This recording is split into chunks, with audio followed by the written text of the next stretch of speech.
Welcome to the Restitutor Orbis channel. Our mainstream account tells us that in the earliest days of our civilization we built pyramids during the Bronze Age. After the Bronze Age, we slowly advanced to the time of the Roman Republic that eventually became the Roman Empire, and the sort of structures that we built changed radically. We advanced to building smaller structures that were not quite as geometrically precise as the earlier pyramids, and yet they're very fine structures with great domes and magnificent colossal forms to them that endure to this day. And let's also take time to appreciate the wondrous Roman roads, many of which that also continue to endure to this day. Everywhere we go around the land, we'll see the ruins of the previous civilization. And yes, that includes the United States and the Americas, even though it's called the New World. Although new as opposed to what is certainly a question of the day. Today we're going to examine the 5 eras theory. The channel originally started with the charter of examining numerous different theories. And you can go back and watch the video that's linked in the description of this video called The Grand Theories of Tartaria and the Old World, in which we explored the many different theories that could explain the existence of pre-existing civilizations that were not explained in the mainstream. Think about the aspect of a cemetery. You believe that a cemetery gives you validation that the history that you're told is accurate because every time someone you know passes away, they're buried in a cemetery with a date that's left on the tombstone. Therefore, older tombstones must be validation that what happened in the past historical account is accurate. Although would you be surprised to know that virtually every cemetery across the lands has been moved at some point in time for a variety of reasons. We have now advanced to building wondrous towers of glass and steel that cross the land. And yet, can we actually build these incredible pyramids that we did in the distant past during the Bronze Age? How does the mainstream account explain the construction of these pyramids? Indeed, we are derided for even questioning the account that we're given for how the pyramids were constructed. We are derided and told that it's merely a conspiracy theory. Yet at the same time, the mainstream tries to explain the pyramids with theories. In other words, they don't know for sure. But it's okay for them to come up with theories because their theories are validated by scientists, historians, archaeologists, and all the individuals with the appropriate credentials to do such things. So you look at the pyramids and you'll see that it's made up of many large stones that had to be moved. And they explain this by telling us that the quarries were nearby. They also have these wondrous images that we have that show human labor moving these great blocks. And then we have these beautiful animations that show us how they used a wonderful waterworks project to move these blocks and set them in place. And doesn't that illustration look great of those giant colossal people? And when you look at these illustrations and you have this wonderful account that tells you that water may have moved the blocks in place with human labor, it suddenly seems very believable, and you'll just accept it without asking questions. Of course, this image looks ridiculous. We could never build the pyramids like this today. So if we can't do it with human labor, and we base everything on this supposed representation from a governor of Egypt that existed 2,000 years before the year 0, or so we're told, and that it was some Greek individual who came up with a theory on how they moved the blocks using ramps, even though he was theorizing about an event that occurred 2,000 years before he was alive, and then this Greek individual is also 2,000 years before our current time, I don't see any issues with the mainstream account of the pyramids. Now, if you want a different theory, we're going to examine the 5 eras theory. The 5 eras theory examines the fact that there are civilizations that came before ours that we don't discuss, that the mainstream does not acknowledge. And the reason for that being is that because if you actually acknowledge the existence of other civilizations where people lived in a different fashion, then it completely detracts from your ability to maintain your control over the population. The eras that we talk about the most and we'll examine on the channel are the contemporary era, our current era, the 5th era, and the 4th era, or also known as the Tartarian era or the Monument era. These are the most dramatic eras to talk about, and we also have the most evidence. But we're also going to consider the foundation eras, the 1st through the 3rd eras. And we call them the foundation eras because they were the original foundations that both the 4th era and the 5th era were built on top of. And we can still see their remnants. Indeed, we speculate that the pyramids are actually the remnants of the 2nd era civilization, or the foundation era. And yet there are other examples of incredible geometric structures that endure. Consider what we have in the 5th era with our great cities of glass and steel, and yet something about them seems very disposable and uninspired. What's the primary form of architecture? We have nothing but wonderful brutalist architecture. Brutalist architecture, called as such because it is functional, and it's also cost-effective. What's truly intriguing to consider, though, about the prospect of brutalist architecture is how it's risen across the world, and its heyday was considered after World War II in both the United States and the Soviet Union. And despite the fact that these were two diametrically opposed ideologies and nations, for a variety of reasons, they somehow embraced the same type of architecture, supposedly at different times and for different reasons that happen to support their respective economic systems. Even in Pittsburgh, where we saw the beautiful Cathedral of Learning, we have this wonderful glass tower that we can look at and we can act like it really compares with the Cathedral of Learning. And then we have many other wondrous structures where great residences live in. It looks nice and rounded and cubed and very, very boring. Sometimes you have to remember, though, that there is inspired architecture in brutalist architecture. It looks like we have what appears to be some sort of broken down TIE fighter here. And what does it represent? I don't know. Looking at the rest of the architecture, you need go no further than consider the dystopian film A Clockwork Orange. A Clockwork Orange, which talked about how a society repressed and controlled an individual, and it used this architecture quite effectively to show how individuals were controlled and how ultimately the violence that was inflicted on others was all at the behest of the government. And if you pay attention to the subtext in the movie A Clockwork Orange, you'll see that the architecture plays no small part in representing that. And there's no doubt about it that brutalist architecture can certainly reflect a dystopian flavor to a society, if you will. Now, is this going a little too far? Is this being a little too harsh on brutalist architecture? It has its place, it's functional, and it's cheap. At least that's what we'll be told. Although there are conflicting accounts given as to why it was embraced. For example, you'll be told that in the Western world, the United States, brutalist architecture was embraced because it was cheaper, and there was a demand for residences. And then in the Soviet Union, or the so-called communist bloc at the time, you'll be told that brutalist architecture was embraced because it was all for the good of the state, and it was for allowing individuals and workers to all have the same standard of living.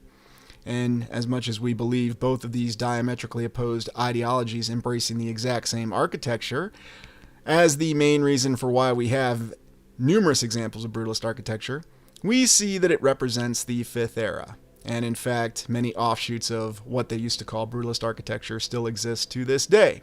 And you need look no further in the United States than a Holiday Inn Express or any of these newer modern hotels or residential areas, where you can find that it's not really dystopian living, it's merely common sense. It makes perfect sense. It's cheaper. And it's always good to have disposable buildings.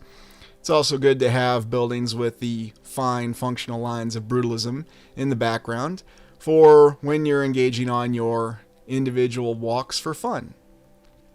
But why is brutalist architecture considered something that's an advancement? For two reasons. One, we're told that it reflected the economic realities in the entire world from the 1950s to the 1970s. And two, we're just told that it's a lot more practical. We don't want to build architecture that has an artistic appeal to it. Practicality, cost savings, and being economically viable. That's what really matters. And when you have a lot of people that need housing, you're going to shove them in very block-like housing units that all look the same. And this will inspire people.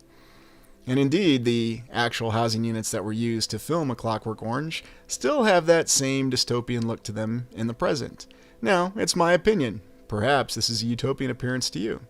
Perhaps you think that that beautiful Freedom Tower in New York City is an improvement over the structures that preceded it.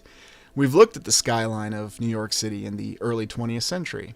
And tell me, is there a comparison? Do any of these many residential high-rises actually compare to the previous residences that we had all over the Western world and the Eastern world from the times past? We'll be told that this was merely a necessity, that this was done for the good of people, that this represented the will of the people, not just in the United States, but in the Soviet Union. Now let's look at the Art Deco question. Is Art Deco from the Fifth Era or the Fourth Era? Art Deco is very intriguing because it has conflicting accounts for what it really represents. It has conflicting accounts for what styles actually go into Art Deco.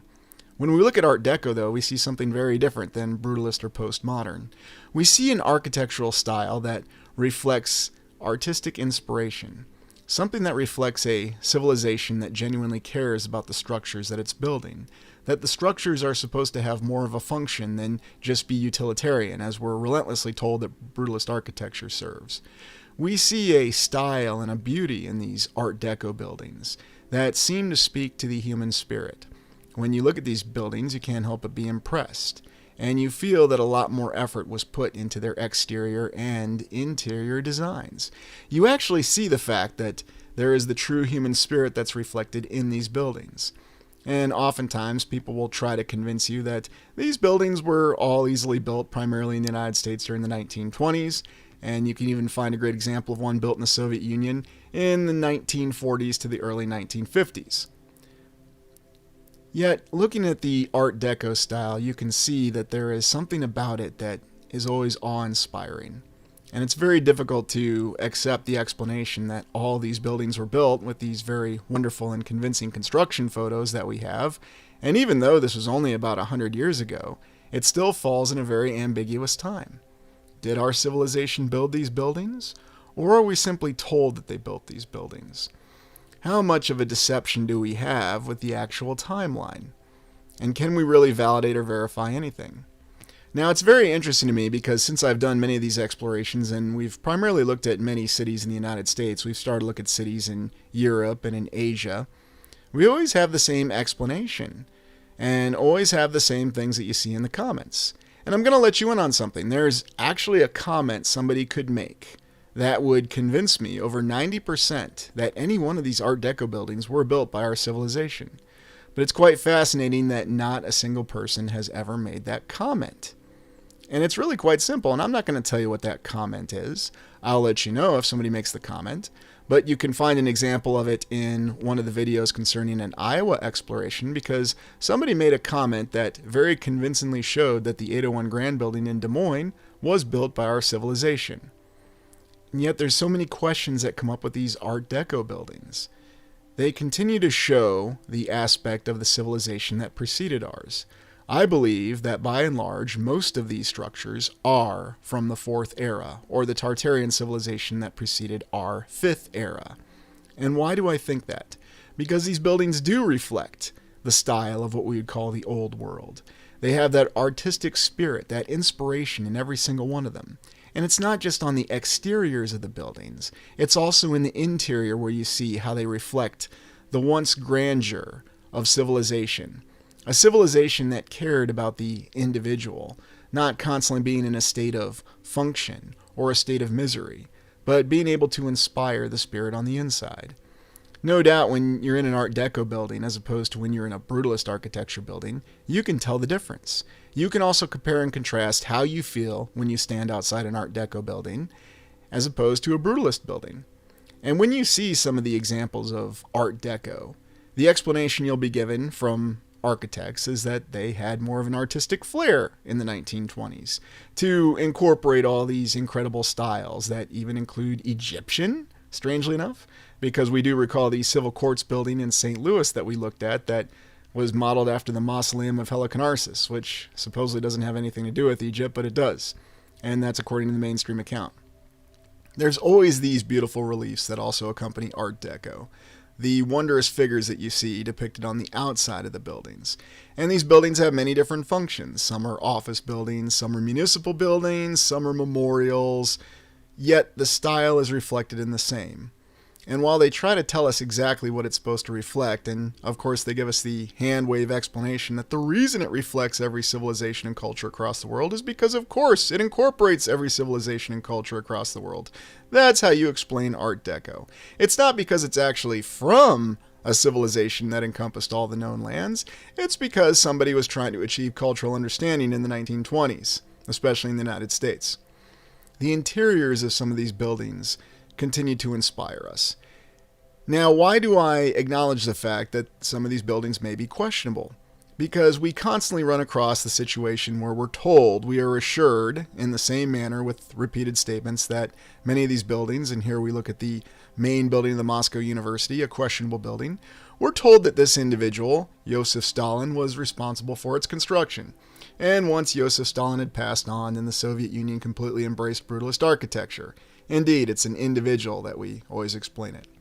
Remember during the Kansas City exploration where we saw some very stunning Art Deco buildings, including the Power and Light building in the aptly named Power and Light district within Kansas City.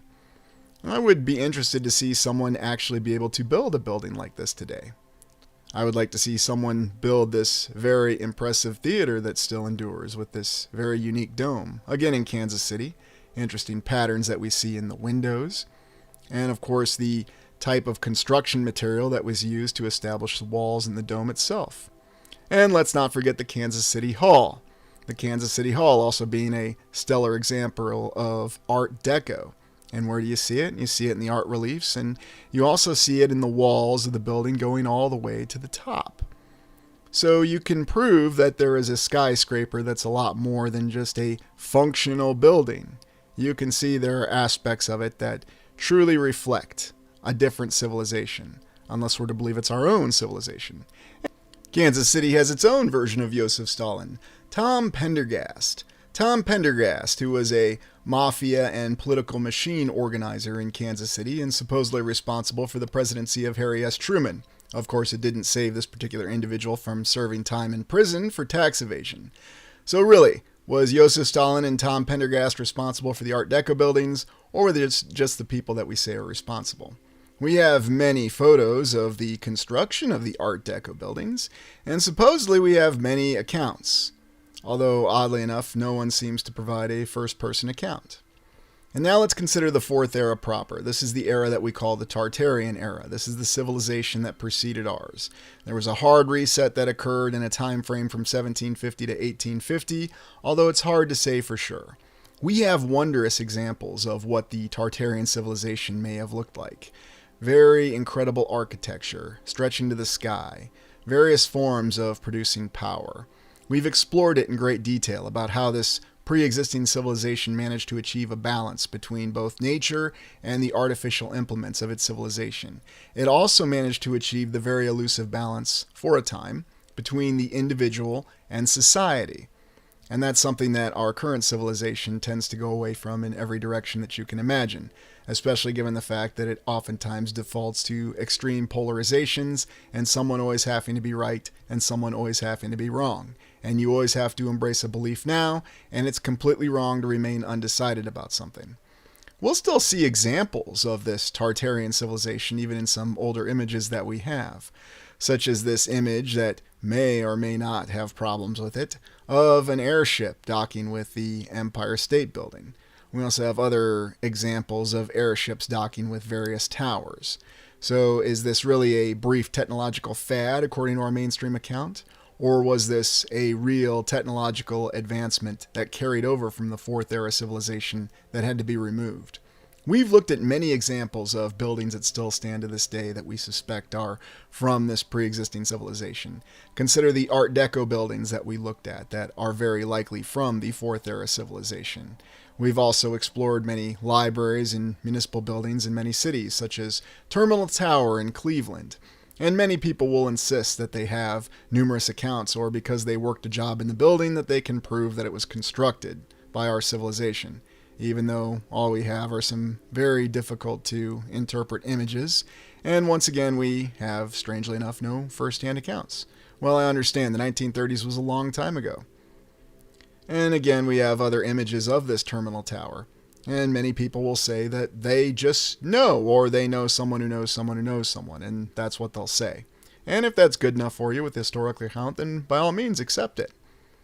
But yet you have many other structures that also seem to defy simple explanation by their incredible architectural style, and all supposedly built during the same time, such as the Masonic Temple in Detroit that we explored. Another wonder of the 1920s, when it seemed as though they built 75% of the buildings in every major city in the Midwest of the United States. We do have a construction photo of it, and once again we see that there are no issues with this construction photo. It is very convincing, and of course that's usually what you'll have when you explore these structures. Remember the wondrous interior that we looked at. And again, I believe this interior gives us true evidence of a pre-existing civilization that has been repurposed and used by the organizations in our current civilization. And here you look at this theater in the same structure, And again, a very impressive and beautiful theater. Certainly there's nothing that we've built since the 1960s that remotely compares to this. This impressive structure in Cincinnati that will be told is an arch or waterworks, it is most certainly not a castle, because somebody says so. And in Cincinnati, where we have this impressive church from the 1840s next to the city hall. And of course, the explanation will be given is that we had those crafty Germans that could build in Greco-Roman style and lay out a wonderful church like this in the 1840s with very impressive columns and the roof that we've seen. And there's absolutely no question about this. You just accept it. Or you can ask questions, such as looking at the Fox Theater in Atlanta, and realize that perhaps all the explanations that were given for who was truly responsible for these structures is not as simple or as cut and dry as it seems. Indeed, looking at the Fulton County Prison in Atlanta, or near what would become Atlanta, we can see evidence of a different civilization. Don't even bother asking why you'd need a tower on a prison like that, because it makes perfect sense. And now we look at the foundation eras, the third to the first era. Now the foundation eras may not seem as dramatic as either the Tartarian era or the contemporary era because we don't have as much direct evidence. But we still have a lot of direct evidence that indicates that there was an era that preceded the civilization that came before us. And this is in the many examples that we have of what we call star forts, or as this channel refers to them now, geometrically precise foundation structures. And the reason we call them geometrically precise foundation structures on this channel is because they are very geometrically precise. We can tell that these are artificial constructs. And in every major city, there is some sort of documentation that indicates that there is a geometrically precise foundation structure that surrounds the city. And quite impressively so, we can find it in cities across the land. In cities in the United States, in Germany, in Russia, the former Soviet Union, across many other lands. And the explanation will be given for these geometrically precise foundation structures that surround the entire city is because it was good practice. They were defensible. It's how you would defend against cannonballs. And yet, conversely, you can find some structures that had signs of these geometrically precise foundation structures, or the smaller star forts, as you will, during the United States Civil War, which, strangely enough, were overrun or overtaken by a direct tactical military assault. So it's very strange. Once again, it's the example of a conflicting account. Now you might be thinking, okay, that's fine, you have these maps, and yes, perhaps they were just drawn, and yet we do have actual imagery that shows that these geometrically precise foundation structures at that scale are quite real. There are many examples of them across the entire land. And you can find them around cities, around old fortresses, or at least what we're told are old fortresses or castles, as there are so many castles, since everybody seemed to be able to afford to build one during what were called medieval times. And yet you can see the geometrical precision, and you can see the amalgamation of artificial with the natural. And perhaps this is also the explanation for the large and long, numerous so-called sandbars that we have that run for miles, and in some cases 40 to 50 miles. And you can also see the precision within the remaining structures. There are so many examples of these geometrically precise foundation structures that we can't simply explain, surrounding small towns, surrounding cities, the remnants of what used to be walls. Yet it's integrated with the terrain. And we can also tell that there are buildings that were built on top of these structures in the past. And that's where we get the title the Foundation Era from. It was the third era that the foundation that our previous civilization, the Tartarian era, and then our current era, built on top of, or in lieu of. And when you can see this across the land, and you can see so many examples, it completely contradicts the mainstream account that we're given. Also the fact that it's overgrown and it's integrated with nature. Now, of course, people say, well, there's a reason for it. It was just built before, and it was done with the ability to build walls because there were so many skilled construction individuals during the Middle Ages all the way up to the 1700s. And building these forts, regardless of logistical challenges, were never an issue. In fact, logistics is one of the greatest aspects that's hand-waved away. Now, they explain it with the Egyptian pyramids by saying that the quarry was right there. Well, it doesn't matter if the quarry was right next to the pyramids, which they try to tell us or imply that it was. You still have to cut all those blocks. You still have to move all those blocks, and you still have to form the pyramids, much as you have to form the land and the artificial structures of this geometrically precise foundation structure that goes around what appears to be this settlement and this structure. So is it really that simple to explain, or is it just a matter of accepting what you're told because it's the path of least resistance? And oftentimes that's what we find ourselves doing. And if you assess that's what you need to do to achieve happiness in your life is simply to capitulate to the will of others, then so be it. The second era gives us the example of where we have the pyramids from, and it no doubt reached heights that we can only begin to dream of. Now we suspect that there are a few remnants of the second era. We're told by the very same mainstream account that tells us of how the pyramids were constructed that they once had even more beauty to them, that they once appeared to have a great outer structure. But also imagine if they had this ability to build pyramids, what could they have achieved and how many ubiquitous structures could they have built using the geometric precision of pyramids? You also have to think in a much larger scale too. Because while people will try to say that we never achieved a great building scale, yet we're still able to conceive a larger building scale. In other words, imagine pyramids that would start to match the size of hills or even small mountains, and then integrate a technological component with them. Integrate the aspect of power resources. And when you look inside the existing pyramids that remain, you see a very complicated architecture that went into establishing them. And of course we're told, well, it's because it was a tomb and the pharaoh liked their pyramids and they wanted to have a very elaborate tomb. And the thought of rebellion because they were facing death never crossed anyone's minds. Well, except for a few select individuals. But what if it was very different? What if this was a civilization that existed in even more balance between the individual and the society, and it achieved even more balance between nature and the artificial? And what if what we refer to as the Mayan civilization was actually just a component of the second era civilization? What if all the descendants that came from it and its long timeline actually came from the second era? Think on this. Instead of this being a less advanced civilization, this was a far more advanced civilization. Again, it flies right in the face of what we're given from the mainstream account that provides us depictions such as this. And depictions such as this, even though no one will ever do a practical experiment to prove how possible this is, that will convince us that this was how the pyramids were built. But what if they had construction techniques that we have absolutely no knowledge of? The ability to produce construction materials that far exceed anything we can begin to imagine. And we're not even talking about the original Rossendale cement, or the Rossendale concrete as we called it, or the Roman concrete. We're talking about something even more advanced than that. And here we have the depiction that shows us what the original pyramids supposedly looked like. And there's no doubt that they had this level of grandeur. Perhaps they had even more grandeur. Maybe they were coated in something that looked like gold.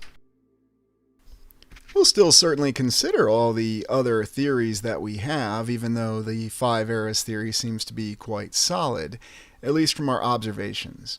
The important thing is that we retain open minds. While we're visualizing what the previous eras, especially the foundation eras, may have appeared like, what we're going off of for our evidence is some of the foundation rocks that we have, many of the other impressive structures that no doubt existed in these previous civilizations. What we see remain are not the full structures in their glory. We see the smaller structures that have somehow survived the passage of time and at least 2, perhaps 3 resets. And something else I'll concede with this 5 eras theory. For all we know, there could have been many more eras. There could have been 10, there could have been 20, there could have been 30, or even 100. And another question might be, well, how exactly does other timelines fit into this 5 eras theory? Well, when you consider the fact that San Francisco is considered to be one of the most exquisite cities of our current civilization, and yet nothing about it even compares with what we had in the past. Finally, let's consider the first era. The first era seems to be the era that we have the greatest difficulty imagining. And the reason for that is because the first era, no doubt, reflected the greatest balance It's safe to say that a lot of what we have in our current civilization encourages us not to ever believe that there were buildings that were the size of mountains, even though we're told that in the future we'll envision buildings that are the size of mountains, and architects supposedly already have. Or did they derive this inspiration from something that existed in the past and was described in the past? Described in many different old accounts of structures that were so large that they actually exceeded the size of mountains. We even have the account of the Beacon of Progress, supposedly just a drawing, a sketch, a concept for an incredible monument that was going to be reflected in the Chicago World's Fair, along with many other wondrous structures. We also have the religious accounts of the great religions of the land that tell us of great cities and celestial kingdoms in the past. Are they really referring to the actual celestial kingdom? Or are they referring to cities that may have existed? Cities in the distant past that really were of a grander and greater glory than we can ever imagine. Because we had a civilization of individuals that had achieved balance between both their individual desires and the needs and wants of a society. You might look at rock faces such as this and you would think, no, it's merely a natural formation. Or perhaps it reflects some sort of old, large tree. And perhaps it does. However, there's another approach that you could say it reflects a once great and amazing structure that's been through 4 or 5 hard resets, or maybe more. The difficult thing about envisioning the first era is the fact that we've had many resets and it's been a long time. Now, how long is that exactly? The main question might be, how many years do I envision in these 5 eras total? Well, we just don't know, and I know that's not the answer that anybody would want, but that's the honest answer, because we talked about in the date paradox how we don't know how many years have passed. We don't know how many years are in each of these eras. 1,000 years, 5,000 years, 5 million years? Could the entire 5 eras only be 6,000 years, or could it be many more, 600,000 years? Is it a millennial reign of only 1,000 years, or is it a millennial reign of 1,000 centuries? Or even a far greater amount of time? We just don't know. And the difficult thing with considering time is how quickly things can become obscured, where we're reliant on other people, governments, institutions that were told relentlessly by other historical authorities that were corrupt, that were, excuse the pun, evil. Evil in every way, shape, and form, and yet we're supposed to believe that they preserved an accurate account of history to hand down to us? Because even if you prescribe to the mindset that all of our current governments and civilizations are completely incorruptible and everything they do is for the good and represents the will of the people, regardless of national divisions that we're constantly given, how exactly can you accept the fact that previous civilizations and governments that existed handed us an honest account? I suppose what I'm saying is the 5 eras theory is the best way that we can visualize what may have come before. And I'm always open to revising it and reconsidering it. And as we continue our explorations, we're going to primarily consider the 5 eras theory, because it does seem to explain a lot of the inconsistencies that we have. Now, if you want to reference one particular publication, one particular guide, or what one certain researcher says, that's completely up to you. And I completely request that everybody in the comments tell me what your honest thoughts are. What do you believe? Where do you think the 5 eras fits into the actual history? Is it honest? Is it accurate? Or do we have other difficulties? Do we have other complexities that we need to consider within what the actual timeline is? The last thing I'm ever going to do, though, is simply give up and stop asking questions and stop exploring, because we've already learned so much, and we've already learned to see the world in a very different way. And of course, there's going to be people, there'll even be institutions that'll tell us that we shouldn't see the world in this way. What did the collapse of the first era really look like? We can imagine it. We can believe it was brought about by some hard natural force, or maybe it was brought about by a natural force and the internal corruption of the people on a long enough timeline. It is indeed a recurring theme in virtually every cultural and religious account that we have in our modern era. Consider what was really lost in the past. And I think that's the greatest theme of this research going forward, and this is why this is a very exciting exploration that we continue. As we go forward, all these theories are just as valid as any other theory, and I don't really have any evidence that discounts any particular theory. Although I will admit it's very difficult to prove the theory that everything is just exactly as we're told it is, and history is exactly correct in every minute detail, even though we relentlessly discuss the problems with that. Well, thank you for joining me. I hope you enjoyed this exploration of the 5 eras. Please like, comment, and subscribe.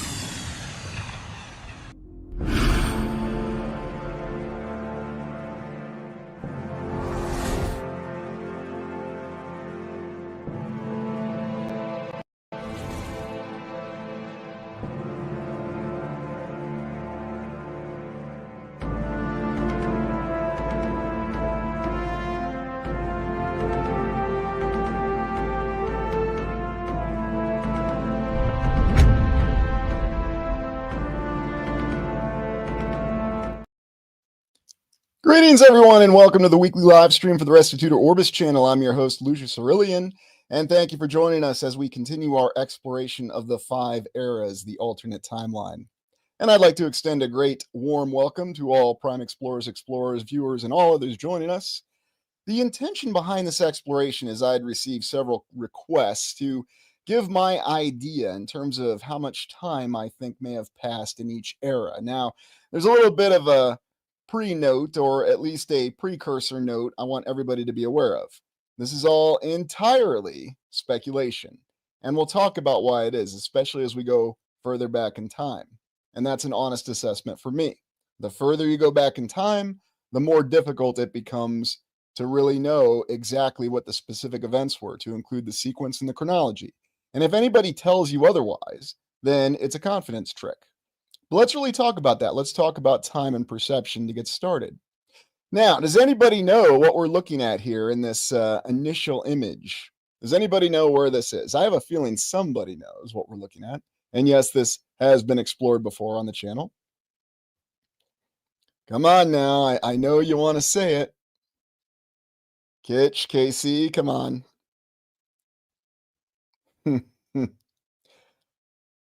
All right. Well, it is the Liberty Memorial in Kansas City, Kansas, and it has been explored before.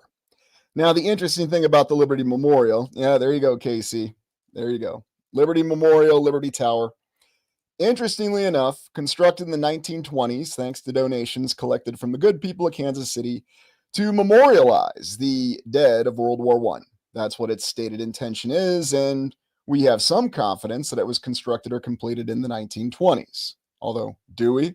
It has some rather interesting symbols with it, such as what may be sphinxes or maybe something else. I don't know. Lions, griffins, whatever you think they may be. You also have the tower itself, which has these very intriguing guardian figures on them, which have absolutely nothing to do with World War I, but that's all right. Maybe they were just diving into the symbolism, and that's all good and well. You also have the fact that below it, in this subterranean complex here, is the actual World War I museum. And then beyond it, you have Union Station, the incredible train station that was constructed earlier in the early 19-teens in Kansas City. All the exceptional Art Deco buildings that still survive to this day. And then behind it here, you have this unnamed building, which we're not going to talk about. Although I will say it was implied that Snake Plissken was in that building in the deleted scene from Escape from New York. Because remember, he started in Kansas City. Anyways, so a lot of significance behind this, but what are we really getting at? Well, we're informed that it was constructed in 1920. And here's the image of the great heroes of World War I, all the great generals, although quite interesting in contrast to what we have in modern military affairs. The American general, John J. Pershing, is actually standing in the back, but maybe he was a little bit more of a modest character at that time. But yes, all the talk about World War I, and isn't this interesting, this symbolism that we have? Why do we keep seeing this everywhere? I don't know what it means, and I'm not going to speculate right now because we're talking about 5 eras. And we're talking about how confident we are that this monument was truly constructed in the 1920s, as we were informed. And that's why we've explored it many times. And we do have construction photos. I like how they just wrote on marker here. It looks like a Sharpie. You ever hear actor Peter Weller complain about Sharpies when he's signing autographs? It's really hilarious. March 19th, 1925. Now, what are your thoughts on this very interesting construction photo from 1925? And keep in mind, this is not even 100 years ago. This is 99 years ago. How confident are you in this photo? How confident that what you're seeing in this image is what's really happening at the time stated. And keep in mind, if this date was not Sharpied here on this photo, and remember, you're not looking at the original photo, and remember that the photo is just a photo. It is not the actual object itself at that time. I think that's something we forget. Even if you have a hard copy of the photo in your hand, it is not the actual object in that time. It is a representation of it. Now, of course, we'll take this to its logical conclusion. You are looking at a digital projection of that image that has been copied, and it's a copy of a copy of a copy. In other words, it's not authentic. It's not the authentic object. But based on what you see, the representation, what are your thoughts? How confident are you? Oh, there you go. I am Kairos. Yeah, it does look cropped, doesn't it? Just a tad bit. uh, the guy on the right favors John Wayne. Yeah, good one, Sissy May. Ooh, looks stripped down. Yes. Oh, there's a good question there from Vaughn. Did our civilization even take this photo? Who knows? Or is this an actual genuine photo? Again, who knows? We're just asking questions. And you're giving your impressions about what you see. Robert says, looks like a cut and paste. Yeah, maybe. Who knows for sure? And remember, we're just looking at one photo. And you might recall in early channel explorations, one of the things that we emphasized is how many of these photos do we have where they just hand jam the date on them? For all we know, that could have been Peter Weller that actually wrote that date on there. I'm not saying it is. It's just kind of funny to think about it, especially with his Sharpie problems. But you look at some of the detail, and you can explain it away. You can say, well, it wasn't a very good photo. It wasn't taken with a very good camera. Not really sure about the tower, but it's still one of the most significant, if not the most significant landmarks in Kansas City, depending on your perception. But then you look at this other photo from a date presumably earlier when they were dedicating it, and you have the massive crowds of people turning out and the great celebratory fervor of the Allies after winning World War I, and to recognize all the unfortunate dead in the trenches of World War I. Although, oddly enough, when you look a little more closely at this photo, what exactly is going on back here? Is this really the mound, the hill that they built this on? It looks like we've got the surrounding terrain of Kansas City, but is it? And is the photo even taken in Kansas City? According to the archive, it is. But those are the kind of questions that we ask. What do you think's really going on right here? Is this the actual layout of one of those buildings that we saw? Did they change something? Now, I'm not playing any deception games here. This is stated to have been a photo in Kansas City of that hill before they completed the tower. What are your thoughts on this? Yeah, maybe. Bunch of people coming in there real fast and not really having a lot of time to deal with it. And oddly enough, you see a lot of mass gatherings like that in cities across the US. Oh, yes, it was all part of the celebratory nature of ending the Great War. Of course, we won't talk about that other terrifying event that followed the Great War, but nobody was really supposed to. And you might find it odd to know that official historical circles didn't really talk about that terrible event. That whole thing that was inappropriately titled the Spanish influenza. Hey, New West Reset, good to see you. ARB. Look at all those grown-up orphans. Yeah, and it might be a case of that for all we know. Oh, look at Jamie there. Looks composited. You don't say. Good observation as always, Jamie. Yeah, there are some elements of this that look a little bizarre. But I didn't take the photo. I didn't develop it. I don't know for sure. But just remember that even if I did, unless I was actually there, I was a firsthand witness. And what? I want to ask you that question. How challenging is it to find somebody who was alive now in the early 1920s who would have a conscious memory of this event? How old would they be now, and how well could they even recall it? And remember, we're only talking a simple 100 years ago. The real point I'm getting at is not whether the Liberty Tower was constructed by our civilization or another, just simply the uncertainty that we already have about one single monument in one city that was only 100 years ago. Something that should be very easy to document, and a lot of people say, oh, it's very well documented. Yeah, it's written down. There's lots of stuff that's written down. There's all kinds of stuff written about the Roman Empire that's been repeated and rediscovered.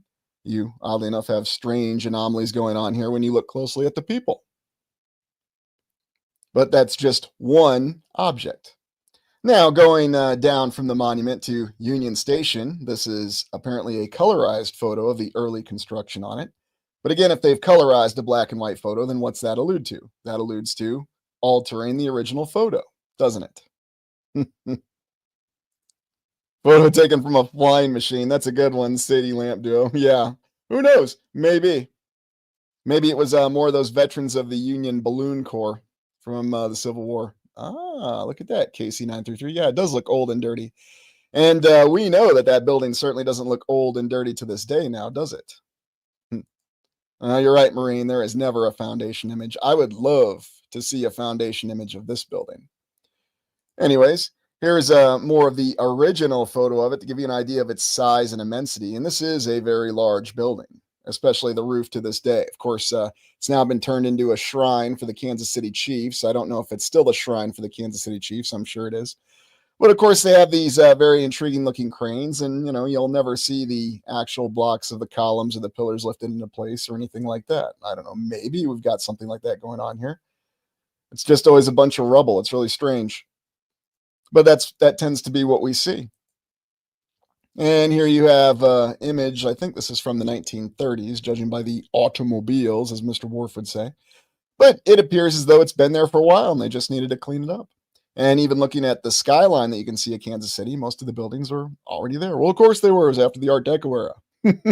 Didn't build much of the city after that. I mean, they did. Some of the buildings, Power and Light District and so forth. But, I'm not trying to hand wave anything.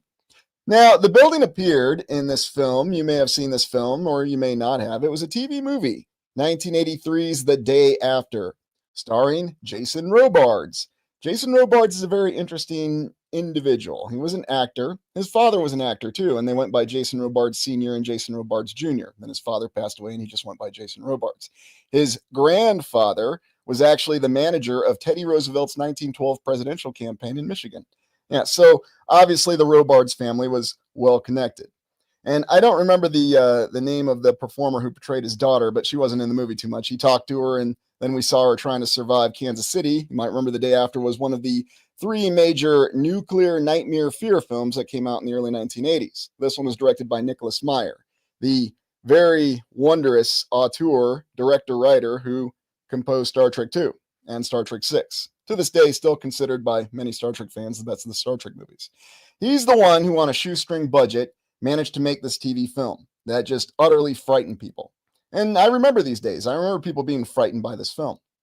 But Jason Robards is really the only big-name star in it. Of course, Steve Guttenberg turns up, and then Jeff Eastman, the guy who played High School Superman, even though his voice was dubbed by Christopher Reeve. Don't bring it up in conventions. I don't blame him for being upset about it. But anyway, what's interesting about this is they're actually standing on the Liberty Memorial right in front of the tower. You can't see the tower, it's behind the camera. But it's funny to me that the concrete actually looks exactly the same. Now, keep in mind, this was filmed in 82, so we're talking something 42 years ago. And Union Station here in the background looks exactly the same. And of course, the skyline of Kansas City looks pretty much the same. So, I'm not suggesting anything about progress or anything like that. It's just something else that's interesting.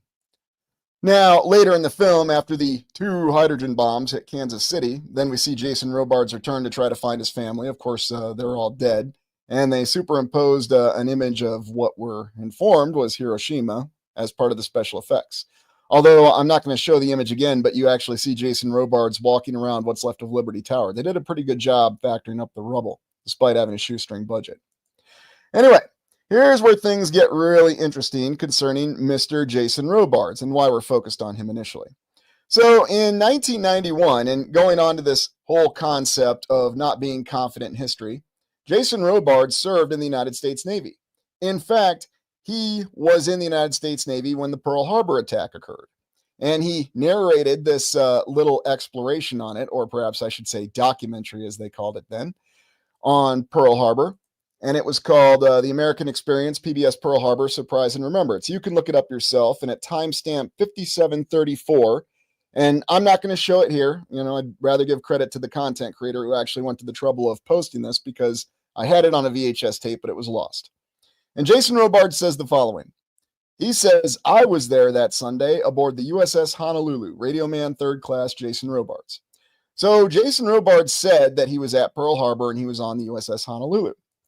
But yet there is a discrepancy with that because official military record from 1941 says that Jason Robards is actually serving under a task force under the command of Admiral Halsey.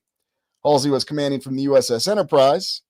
And the USS Honolulu, which the ship that Jason Robards said he was on, was in Pearl Harbor. It was not part of that task force because the Enterprise and the aircraft carriers were sent sailing west. This was the actual ship they said Jason Robards was on, USS Northampton. So, according to the official historical account, Jason Robards was not at Pearl Harbor. He was there in the aftermath when the Northampton and the Enterprise came back to Pearl Harbor, but they were not there when the surprise attack occurred. But yet, in the documentary, he clearly says he was aboard this ship, the USS Honolulu, Radio Man Third Class, Jason Robards. So what exactly happened? We're only talking about something that, from the time of this documentary, was 50 years earlier. Would Jason Robards not remember what ship he was actually on? Did he forget? Or did they just convince him when he did the documentary, hey, we want you to say that you were on the USS Honolulu even though you were not? Would he have accepted that? Problem is we can't ask Jason Robards. He passed away in 2000. So keep in mind here, we're not even talking about an event 100 years ago, and we can't even confirm what ship a famous actor was on. Jason Robards, in his own voice on that documentary, said he was on the USS Honolulu. But official sources, to include military.com, which, by the way, is not an official source. It's an independent media site, but it reports on U.S. military matters. They say he was on the Northampton. He wasn't at Pearl Harbor. Kind of a big deal, wouldn't you say? So if we can't even get confidence and total confidence in recent history, which within 100 years, within 80 years, which is quote unquote very well documented and very well tracked by the United States military, who is all about keeping records of all personnel. Indeed, they still have records of all 72,000 of the missing from World War II who are still unaccounted for to this day. You can look up their name, you can look up their hometown, you can look up what year they were missing. But we don't know what ship Jason Robards was on December 7th, 1941. How ironic that today is December 7th, 2024, right? So, thoughts on that? Yeah, exactly, Petty. Exactly. Ah, Robert telling a story. Yeah, and it is quite a story, isn't it? And so we don't even have confidence in a memorial. We don't have confidence that a famous actor during the most famous battle of World War II. Now, granted, there were many battles in World War II, but, United States, let's remember Pearl Harbor. Come on. And they did all those documentaries on it in 1991, 50 years after the fact. He wouldn't have forgotten. Nobody forgets what ship they were on. But I don't know. It'd be interesting to be able to ask him. Who knows? Now, from that, I want to transition for time and perception. You might recall the time exploration we did, and I just want you to think about how many different calendars that we have. How many different chronologies do we have? Different societies, different cultures all across the land. And it seems like there are several significant calendars. There's also debate in terms of what year it actually is currently. We'll get to that in a second. Yes, the good old Julian calendar used by the aforementioned United States military to make sure that you're programming your radio properly and you're putting in the right Julian date, because if you don't, you'll have problems. But the Julian calendar was used for a long time, wasn't it? Or was it? Okinawa was just as bad, according to history. Yeah, no doubt about it. Jacob, standard procedure, lie about everything. Well, you bring that up. Let's just really talk about that real quick with military officers. Military officers are sworn to support and defend the Constitution and obey the orders of all officers appointed over them. Who's the commander-in-chief of the United States military? That would be the president. So military officers will not lie, and if they do lie and they get caught doing it, they'll be charged on the Uniform Code of Military Justice. However, if they are ordered to lie, then they're going to lie. Otherwise, if they don't lie as they're ordered to, they'll be charged on the Uniform Code of Military Justice for disobeying a lawful order from a superior officer. That's exactly how it works. And so if you really think about that, what does that really tell you that you can actually verify even from a very effective record-keeping organization or institution such as the United States military, who we acknowledge is the only military that does divide up all the known lands into areas of operation, or combatant commands as they call them. Yeah, nobody else does that.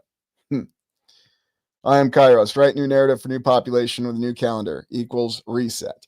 Well, exactly. And if anybody's ever read the Timothy Zahn Heir to the Empire Star Wars books, and Luke Skywalker himself even talks about that, how whenever there's a new government in power, they even come up with a new calendar.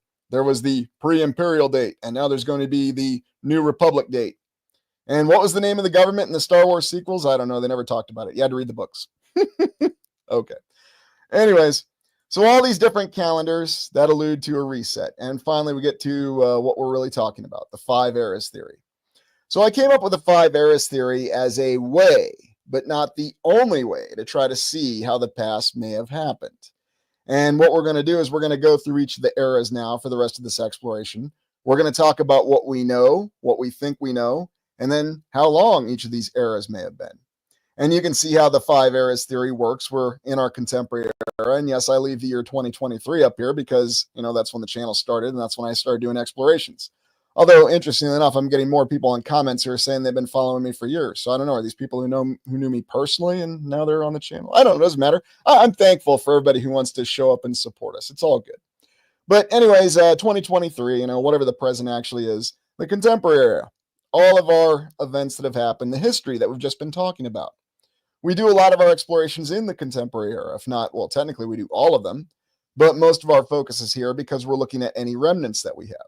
Now, what's the break between the contemporary era and the 4th era, or the Tartarian era, as we call it? Remember, that's just a term of respect. We don't know what the previous civilization was called. Can also call it the Monument Civilization or the Dome Civilization, whatever. When was that break? Was it in the year 1850? Was it 1800? Was it in 1750? Did those years even happen? Because remember, I can't go and talk to Jason Robard's grandfather, or even Jason Robard's father, he passed away in the 1960s, to confirm that there was firsthand accounts of even 1899. Now, yes, there's video footage of people talking about the 1800s. And oddly enough, you might remember Jason Robards voiced General Grant on Ken Burns' The Civil War. He also played several other presidents, very interestingly enough. Oh, and in the 1990s, he was in one of those 80-minute long HBO movies called The Enemy Within, about a coup within the United States military. Yeah, crazy things they had in those movies back then, 86 minutes long. But we're going to go and we're going to look at the rest of these eras, and we're also going to talk about what we call the foundation eras. And why do you think the foundation eras are more difficult to talk about than even the Tartarian era or the 4th era? What's the challenges that we run across? Chassis, since 2020 time has been an illusion. Yeah, well, who knows if it wasn't an illusion for much longer than that, wouldn't you say? But yeah, it's a good point. Uh-oh. Dwayne knew me in the womb. Oof. Death is an illusion, says RB. Yeah, it does seem to be, doesn't it? Don't ever come across anybody who remembers dying or doesn't remember being alive. You let me know if you do at some point. Ooh, Y2K. There's a term I haven't heard in a while. Yeah, that really had people's feathers in a ruffle back in 1999. I recall that. That was back when Jesse Ventura won the governorship of Minnesota. And then we haven't seen wrestlers in political office since. I can't imagine why. Or have we? Okay, I'll stop being ornery. But anyways, we don't really know how long each of these eras are, because if you look at this, we're talking about all the guesswork we have to verify if a tower in Kansas City was built in the 1920s. We don't even know for sure if a famous actor was on a particular ship in World War II in 1941, a very well documented event in the most famous battle for the United States. Anyways, so when was this reset event? Well, some people think they know, and they have very good theories behind it. And they say, it's around every 100 years, or other people say, for all we know, there could be a reset every other second. We really don't know. But what we're looking at here when we explore these 5 eras theory is this is one way to look at this and to gain an understanding. Now, the other question I've been asked is, how do you know there's 5 eras? I don't. It's a guess. It's a theory. There might be 10 eras, or maybe there really is just one era. And all the reset events are just something that kind of restart us at a certain point, but they're not really a hard break, and they don't really change the actual nature of the land, the nature of the society. We lose all of our history. Or, like the ending of the reimagined Battlestar Galactica. Although, let's be honest, that was just a certain creator's dive into nihilism.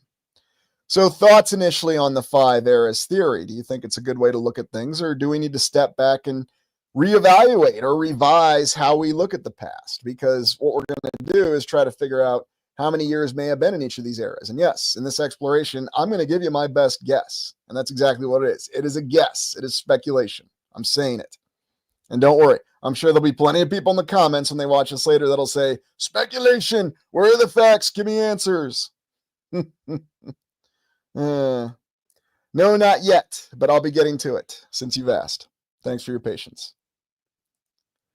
Does the first era begin at the last global catastrophic event? No, I think there's something before it, but we're going to get into each of them. So, reverse 1 and 2. Yeah, that could be possible. That could be possible. Sissy May, 250 years. Old World Hastings. I wonder if we should narrow our focus to just more recent history. Everything before 150 years ago or so is thick, milky. Well, true, but what isn't? Do we have to make some speculations? Is there a point to make assumptions? But should we remember that they're assumptions and keep open minds? That's one of the hardest things to do. Oh, New West Reset. Maybe Jason Robards is lying the same as when Brian Williams lied about taking fire on a chopper during the Iraq War. Yeah, it is really odd, isn't it? And what's even more odd to me, New West Reset, is the fact that that was on a documentary and they even showed all these Pearl Harbor veterans. You would think that one of them would say, hey, Jason Robards wasn't on the Honolulu. I mean, this is only 50 years after the fact. Plenty of them are still alive. But I mean, it's one of those really bizarre things. That's a good point, though. Anyway, so we are going to begin by looking at the fifth era. So one moment, please. And we're going to switch out, and we've got a really, really great picture to start the fifth era with. And I know it's just really going to knock your socks off. Ready? Here we go. Ah, yes. The wondrous architecture of the pencil skyscraper of the fifth era. Of course, those of you with sharp eyes will notice that there are some old world buildings in this particular image. Ah, yes.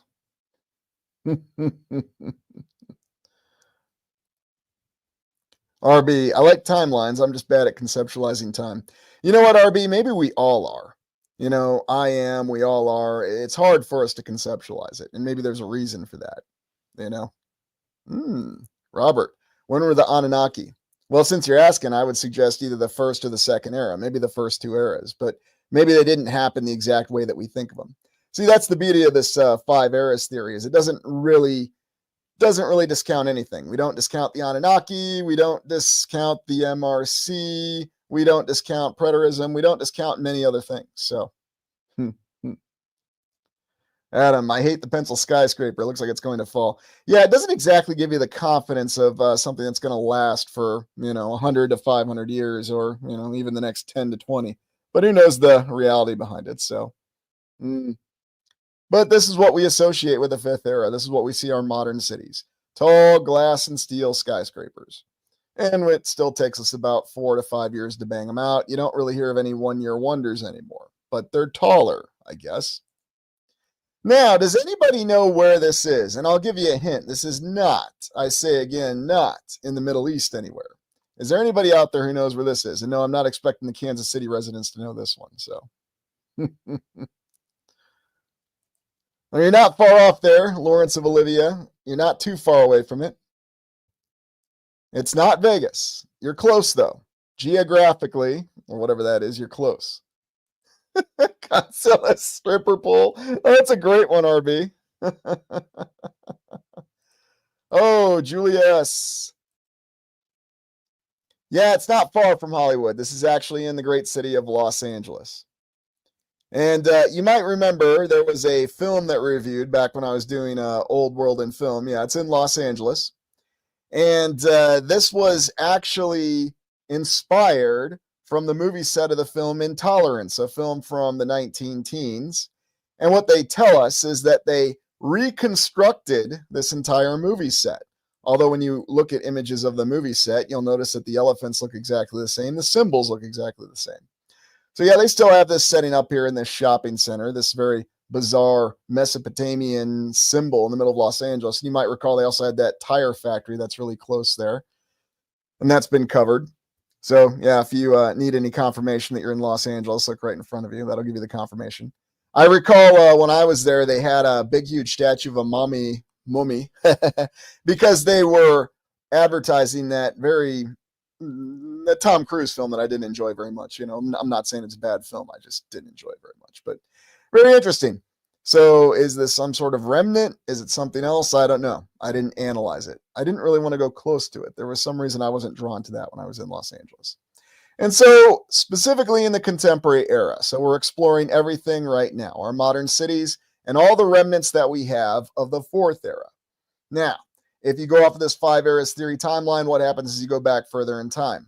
You're going to have fewer remnants of the buildings and the structures that came before with the passage of time, and then whatever destruction or destructive forces occurred in each of these reset events.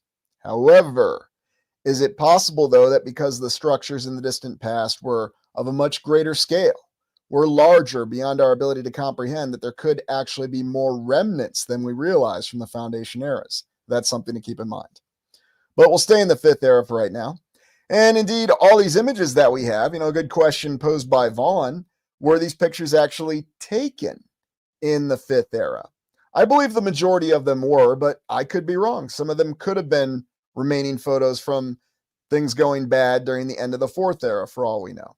But you tend to get this image. You have these more advanced buildings, even small towns and cities, that seem to show architectural prowess beyond our ability to do today, even with all of our great advanced heavy machinery. And let's not forget our logistical capacity that they did not have, according to official history, in the 1800s. We have the modern highway system, we have the interstates, depending on what you call it, where you live. But then you see these horses and all this other how do we say, conflict in terms of technology, contradicting accounts, even in the image itself. But that's what we tend to get when we look at the fifth era. Oh, here you go, Pennsylvania Avenue in Washington. This is where they had the grand review of the armies after the Civil War. You can actually see them walking and marching, I should say, and then doing their hard turn right here. And then, of course, the stands. Quite a photo it is. But, was this something, again, from the fifth era? I think most of these photos are, and this is when they were repopulating. But what are your thoughts? Ah, there you go, Lawrence. They had really good horses and wagons. They were all master chiselers and hammerers. You're right. All artisans. And we don't even need to talk about logistics because we can just say that, yes, they were able to do it. It was no problem. Yeah, exactly. Building ornate palaces. Just try, because everybody was an artisan. Seems to be what they tend to tell us. But we do a lot of our studies, a lot of our explorations on this time frame because there are hints and there are clues. Now, whatever the actual veracity of those photos, and that is something that we need to take into account because they may be accurate, they may not be accurate. Oh, this is a good one. This is actually from New York City, where you have somebody in the basement that's actually doing what we would call a health and welfare check today. Yeah, looks like some pretty healthy conditions. Definitely makes you wonder, though, doesn't it? And then, of course, no shortage of these incredible photos. This is the Empire State Building. At least that's what they tell us. This worker is just dangling off and doesn't seem to have a care in the world. I can't imagine why. Why is he wearing, it looks to be a bellhop hat? I don't know. Maybe I'm just seeing that. Nice gloves, though. And he's got a nice big spanner right there as he's working on that. And you can see the Chrysler Building there.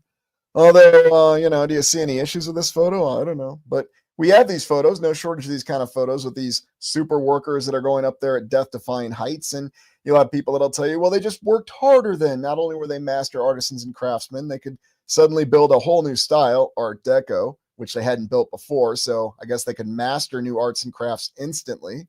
And never mind the logistical signature of building buildings like this. I mean, yes, there's video of the Empire State Building going up, but is it continuous video of every single day and it's sped up or slowed down? No, but make of it what you will, as I'm fond of saying. But this is what you'll get. And then, of course, you have these kind of images where you see massive rubble and destruction, but then you got just a couple horse wagons. Very interesting, huh? Ah, airship photo with Guy Leerdon. Yeah, that's a good way to put it. I'm Kairos. That's a very good way to put it. Oh, thank you for that, Vaughn. I appreciate that. So thank you, Vaughn, and welcome to the new members. And that's for everybody who joined, and then the people who just joined off of Vaughn's generous gift. So thank you very much. I appreciate that. But you'll see that when you look at these eras and you look at what is really being shown to you, No, those are perfect wheels. I mean, could you imagine taking those wheels through lots of mud and rubble? No problem. Just get a strong enough horse, right? It's really that simple. But that's what we tend to see, those conflicts. And then cities that seem to be ridiculously populated. This is Vienna in Austria. We've looked at this before. Here's that lovely plague column they have. And of course, I'm being facetious. I would never say that any memorial dedicated to the death of many, many people is lovely, but artistically, it's very pretty to look at. The intention behind it's what I disagree with, but who knows? Who knows what it really represents and what it really signifies? And then here in Denmark, and you might recall we looked at this little object here when we were looking at symbols of Tartaria on this tower. Recently, something else that came up to a fire. So yeah, Denmark's got it too. And then New York City again with some of the incredible buildings on the skyline in the distant past. We've got domes, we've got very ornate towers. Yes, nobody's building like this today. Oh, look, looks like we've got another mausoleum of Helicanarsis over here because, you just can't get enough of those. But, recalling the Singer building and then what happened in the majority of these structures. Well, some of them survived, but a lot of the rest of them, unfortunately, like the Singer building, were torn down. The old World building, that was torn down too. Urban renewal, we got to make space. Now we've got cars. But the skyline was very impressive. And, early 1900s, I think this photo is attributed to 1910, but, I don't know for sure. I wasn't there. I didn't take it. It's very pretty, even with the dust and the monochromatic appearance to it. Yeah, there you go, Old World Hastings, all built in a very short amount of time. And that's exactly what you'll get with it, too. Yeah, I know, Sean. I mean, it would have been amazing to see it live action at that time. And then images such as Paris. And we've looked at Paris very recently, and, no shortage of old world buildings there, very incredible structures. But then you have these people just going around on their horse and buggy. So really it looked the same, or horse and cart, whatever you want to call it. And then, of course, you got these destruction images, the original City Hall in San Francisco after that nasty earthquake. Although, oddly enough, there's accounts of the army actually creating fire breaks, and they created fire breaks by destroying buildings. So what was actually going on? Who knows? There was all kinds of destruction happening. There was an earthquake. There were fires. There were fire breaks. There was intentional, unintentional destruction of buildings. Is this a real image? Does this really reflect what this building actually looked like, or is it something else? I don't know. Like the palm trees, though. Of course, you got to have the palm trees. And oddly enough, just rubble all over the place. And so these are the images that we get of the Fifth Era. Clearly images that were taken from the Fifth Era. Oh, and now we go to Sweden.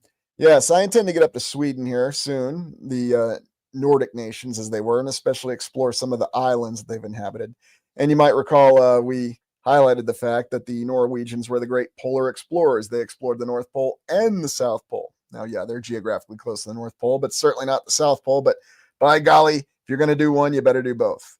Anyways, but they've got the same thing going on in their cities, massive towers, very impressive structure and architecture, and again, defying logistical limitations that we would expect for that time. Somehow they found a way around it if we go off the official history. And then Switzerland. I haven't explored Switzerland much yet either. That's on the near-term list. Don't worry, I've got some other promised explorations that are coming up soon. But when you look a little bit more closely, you'll see they've got the same thing there. Very developed structures. But, it's Europe. They had the time to do it. They were settled for hundreds or thousands of years, and that just makes sense. They didn't have the same limitations. Although the Industrial Revolution apparently happened at the same time. And then those upstart Americans got ahead because they developed the railroad faster. That's what the official history says, if you recall the exploration earlier this week. Another view of Paris, and very interesting down here. Hard to say what's going on in this photo, but again, you see all the extensive structures. Now, were these all built in the 1800s? Is the official history correct? I always keep that on the table. But do I find it likely that it is? No. And in fact, with every subsequent exploration, I find it less and less likely that that's what happened. Yeah, I could see that too. Well, exactly, Vaughn, the infrastructure under it. There's catacombs that are under Paris. We've talked about it and we've explored them. So, here's a good question. The Wind, do you think the people that were alive then appreciated these buildings like we appreciate them now, even though we cannot see them? Here's a way to answer this question. How many of us, myself included, walked in, through, and around these buildings every day for our lives and did not appreciate them? I'm going to admit it. I did it for many years in my life. I walked in and out of that Iowa State Capitol and never thought there was anything special about it. It's just a state capital. Yeah, it's pretty, but there's nothing extraordinary about it. There's nothing just otherworldly about it. So I think that for the most part, if there was anybody who still had some sort of memory or thought something, we know what happened to them, especially if they asked the wrong questions. Again, if you follow me. Yes, and then these watermarks that we have, all these aerials or these bird's eye view photos that we have. This is New York City, again from the 1800s, the early 1800s even, although who knows how accurate it is. I mean, anybody can do a drawing at any time. But is it any more accurate than a photo? Oh, I don't know. It's all a lot of guesswork, especially when you consider how shall we say, compressed Manhattan Island has always been. Yet, oddly enough, when you look at it, it gives you the hint that there were some more advanced things going on, even as early as 1812. Ah, yes, that nasty war. That war that the United States military didn't do so well in.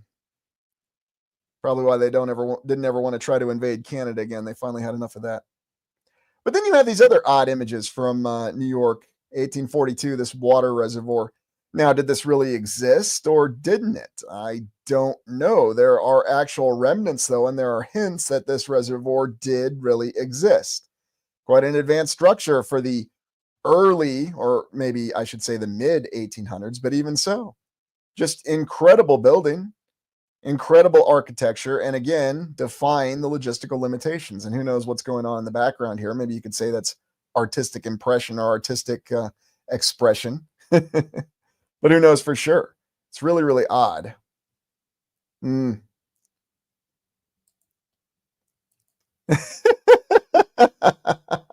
Oh, nothing to be sorry about, New West Reset. I mean, it's one of those funny stories, you know.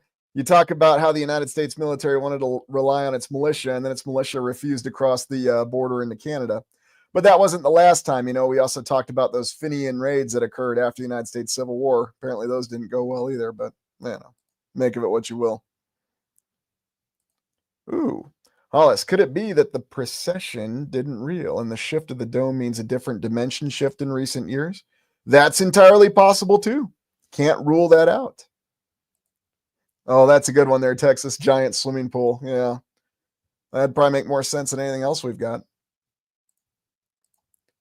And then, of course, no shortage of all the great city fires that occurred mostly in the 1800s, although there are notable exceptions, such as the Great London Fire of 1666. But remember, Doctor Who was an alien that caused that, so maybe that's more credible. I don't know. But that's what we have. And then, of course, we have other impressive images that show us what New York City looked like in the 1800s. And that's what we're exploring. Photos, paintings, bird's eye views. And then, oddly enough, some of these other impressive images. This is the Broadway Tabernacle in New York, circa 1847. Again, make of that what you will. Look at the size of these columns here, if this was real, if this did exist as they show us. And, of course, it's got a nice big organ in it. I wonder how much it is similar to the tabernacle that still stands to this day in Salt Lake City. And you'll see that they've got the decorated columns here. I mean, what a building this must have been to go into. And I'm under the impression that, yes, it did exist. And I think the fact that there is still that tabernacle in Salt Lake City does give credence to the fact that this building did one point exist. So that's all we've got for the fifth era. And that's where most of our explorations take place. Sissy, I'd hate to know how many birds flew over that giant pool. Oh, that's a good one. Craters. Sound resonance. Yes. Probably very much in that structure too. All right, so with that, please hit the like button, and I appreciate everyone being here. We're going to go on a little bit of a break before we transition to more of the speculation, and we go back to the fourth era, before the last hard reset, at least what we suspect to be the last hard reset. So hit that like button. We'll take a look at the fourth era, and we'll talk about that reset a little bit. So with that, we'll be right back in 2 minutes, and I've improved the intermission music, or maybe I haven't. You let me know what you think in the comments. Be back in 2 minutes.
Okay, thoughts on the new intermission music. I know it's so important and all.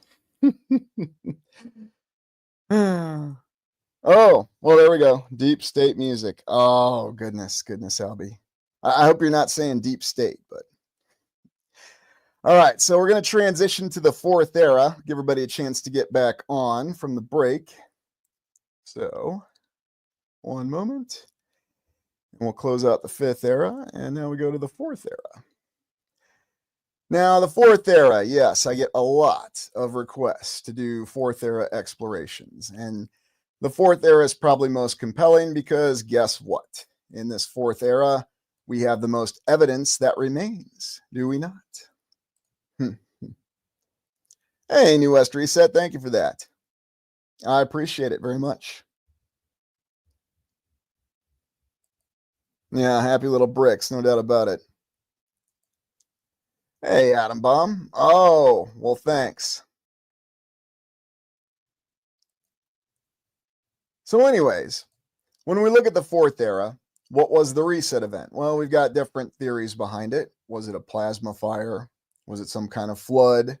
Was it some sort of event that caused all these cities to actually go up in smoke at the same time? Was it a combination of things? Was there some sort of external force that tore apart the civilization, but then tore it apart from the inside and the outside? We've explored all those ideas and we've looked at all of them. And then after this defeat, then what remained was destroyed by a hard reset event. Now, was that something that was contrived, or was it something that was a natural event that somebody who understood a grander chronological calendar than we could ever begin to imagine knew about? We just don't know. But the fourth era tends to be what we spend most of our time exploring because we do have what we assess to be the most evidence remaining from the fourth era. Kathy, all the above. Probably right, because there's evidence of all the above at various times.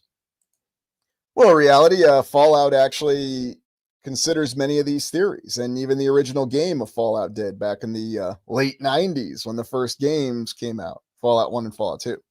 Still my favorite. So, yeah, I'm with you, Jamie. A combination beyond any shadow of doubt. But so, what did it really look like in the fourth era?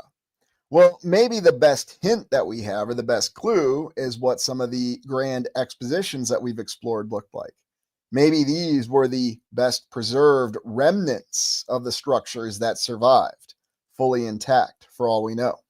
Now, of course, we understand that our official history tells us that is not the case. These were all temporary structures that were built by some form of plaster and somehow managed to stand up through terrifying windy conditions in Chicago, and San Francisco can get a little windy, although the weather there is usually pretty temperate. And, they managed to stand while they were needed, and they looked in perfect, pristine condition. And then as soon as they were done with them, they all fell down or were torn down. That's what they tell us. Now, in recent time, and I want to address this, there has been a little bit more of a, how shall we say, I don't want to say mainstream response. I'll just say perhaps there's been a little bit more of an acknowledgement from certain individuals within the mainstream. And oddly enough, this has been a very recent occurrence, over the last year, the last 2 years, where it seems as though they might be recognizing these things. Now, of course, that's happened in the past, and, the 1970s, 1980s.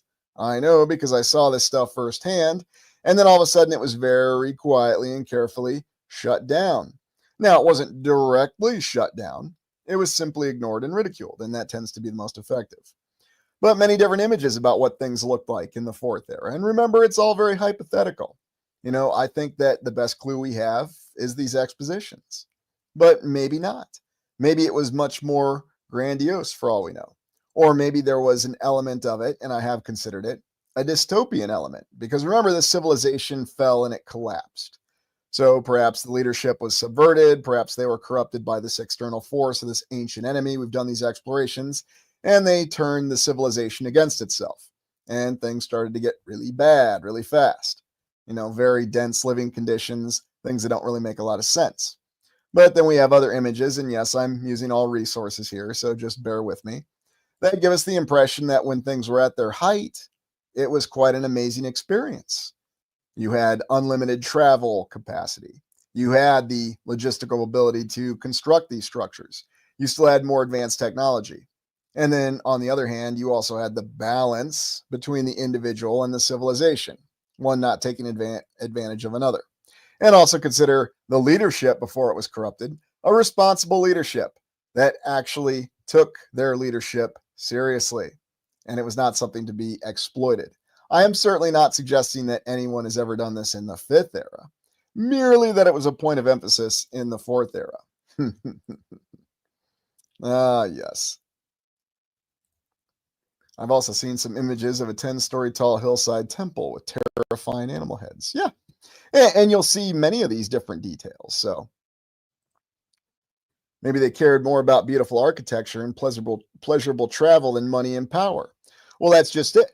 Different values, a civilization and a society that operated completely different than what we understand. Now, you might recall when we did the exploration on the concept of utopia, which is, of course, utilizing our modern software to try to conceptualize some more dramatic images. Of course, on the other hand, are these images real? Well, no, officially they are not. They are fabricated images. But whether it's artwork or images, it could give you an idea of what something may have looked like. And then, of course, there's other images. And could there have been the remnants of structures from the previous eras in the fourth era? That is possible. Or perhaps they were inspired at some point in time.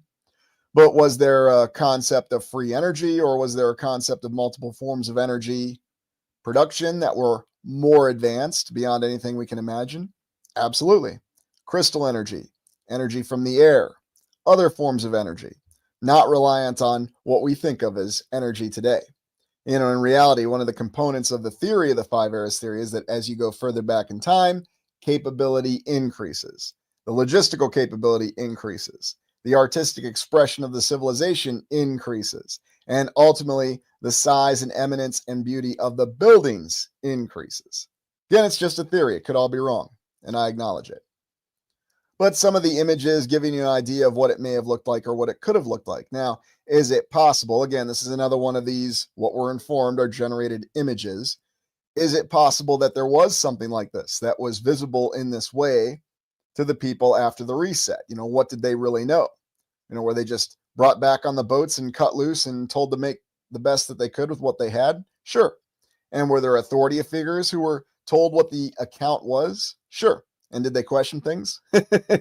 Well, what tends to happen when you question things? Yeah, nothing good. But that's what we have from it. And I thought I would include this little image from the film The Golden Compass, because a couple people had mentioned that on comments, and I thought they did a pretty good job of giving what a representation may have been of that civilization. And of course, they show the different structures and different buildings here, but imagine being in a civilization like that. What it would really allude to, what it would really be like. Yeah, he's attributed to have said that, but did he actually say that, Albie? That's the hard thing to realize. I think there's a lot more of a complicated account with that particular individual than we understand. Ah, Jamie, what happens when you put a crystal under pressure? You get a lot of energy. And you might recall we do have some very interesting deposits of crystal all over the place. Need to explore that again. Vaughn, maybe higher level of being in balance with the environment. Ah, yes. That's a good comment there, Vaughn, because as you go further back in time, you see that as well. Atom bomb, energy through vibration. Absolutely. An understanding of all the different things that they could do and what their capabilities really were. RB, animals have all the resources they need. Why shouldn't it be the same for us? What a wonderful, wonderful observation there, RB. You are absolutely right. Why shouldn't it be the same for us? Why shouldn't it be the same for us indeed? And at that point in time, if you had a better balance and if you had the ability to produce all the energy that you needed, then you also have to think of how life was different at that point in time. Were people working 8 hours a day, 40 hours a week, or 70 hours a week, 100 hours a week? Or did they have a little bit more of a balanced lifestyle? Did they actually have a role within the civilization that they fell into because of their natural talents and or desires? Or is it just a utopia nightmare? Is that what happened? All these things are possible. I don't know. A lot of people have given me a lot of criticism about even suggesting the idea, because I'm well aware that any sort of society that lives in balance. You notice I never say egalitarian. Not once have I ever suggested it's an egalitarian society. And not once have I ever said it's a superior society or civilization. I have never, ever said that. But of course, people out there try to attribute that. So just correcting that. And then, of course, the great works of Benjamin Sachs, an artist. And I think he really, for whatever reason, whether it's divine inspiration in his mind or just having some sort of connection to it, I think that in a lot of his artwork, he probably captured what these cities may well have looked like. You know, with all the domes, the fine geographical precision that you have with the streets. And you can still see this today with cities such as Paris. In some cities, it's more present than others, where you have this impressive geographical layout. And then you even have these very built up structures that still endure to this day. And I think there's a lot of indications that's exactly what the civilization had ascended to. Kitsch, maybe they just work together for the whole. It's amazing what we can do when we're not intoxicated with nostalgia or fighting over politics.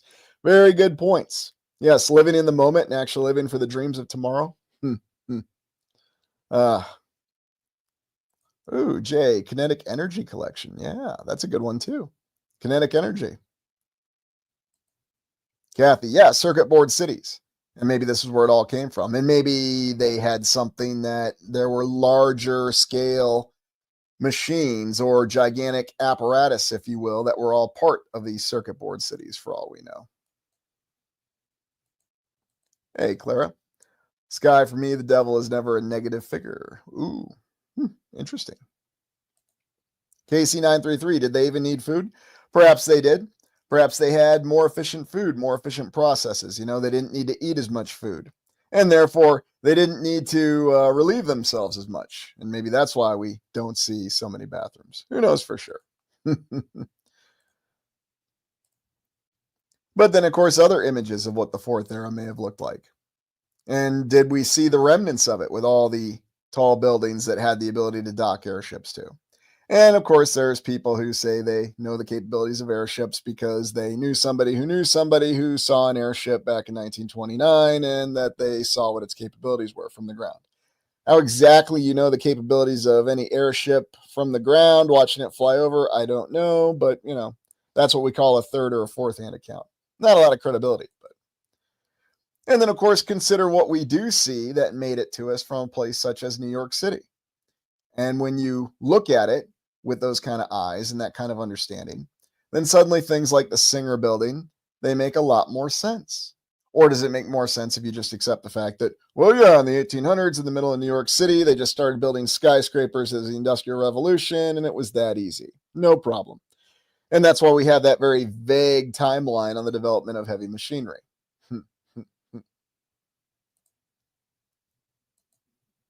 Yeah, maybe so. Maybe so. Yeah, what's the good question I missed? Hate it when I miss a good question. Oh, Adam, what is red mercury? We'll get to that. I've got an exploration of that coming soon, Adam. Coming very, very soon. Don't let me forget either. Feels like the tide is shifting back to the collective instead of a pyramid. Maybe, maybe not, RB. I guess we'll find out. So anyway, we'll transition now. I think this is the last image that I had. Oh, no, wait. I still had some of the Eutropia images. Now, what's interesting about the Eutropia images is while they are fabricated, there is a little bit of an element of reality into them. In other words, they're not completely going outside the bounds of what may or may not be possible because, oddly enough, they do combine a lot of things that were possible. We've certainly seen all the window ornamentations, the arches, the columns. The only thing that's different with the Eutropia is that they tend to take it to a much grander scale. But did they have that capability at some point in the past? They may well have. And even looking at places such as in East Asia and looking at the great Buddhist temples there, and we'll be exploring those again too. You know, I mean, is this an energy generator? Is it something else entirely? May all be for all we know. And then even some of the other images, you know, where you might see a little bit more of a dystopian nature. Is that when the conflict started to go against the fourth era civilization and things started to fall apart? All things we have to realize. Okay, now I don't want to forget. I told you I was going to give you my assessment on how long each of these eras were. And as we go into the third era, I'm going to tell you how long I think the fourth era was. Now keep in mind, it's a guess, and that's all it really is. So let's go to the third era. One moment. And let me get those images real quick. And here we go. So the contemporary era. Best guess, and again, guess, speculation. Thinking that the reset occurred between the fourth and the fifth era sometime between 1800 to 1850. That's the guess, based on the significant events, based on things being very ambiguous the further back you go. But how long was the actual fourth era? Anywhere from, I would say, 20 to 25,000 years. That would be my guess. And again, who knows? Is it what we think of as years, or is it on a completely different timeline? I don't like assigning years to it, but it had to be something that lasted a very long time. It had to be something that came up after a reset from the third era. And this is why any sort of accounts of the third era, I think, become very problematic. I mean, you were talking about such a long period of time, and I just throw that out there. Just think of how long tens of thousands of years are. Of course, nobody ever thinks about that. They just think, well, the scientists told us, a couple million years ago, or Cro-Magnons developed 30,000 years ago. Modern humans developed about the same time frame. Of course, it depends what day you ask the question. How long ago was it? How long ago is tens of thousands of years? Is there evidence that human beings have been around that long? Yes, but do people question the evidence? Yes. And are they constantly at each other's throats about the evidence? Absolutely. But an entire civilization, for all we know, it could have been even 100,000 years.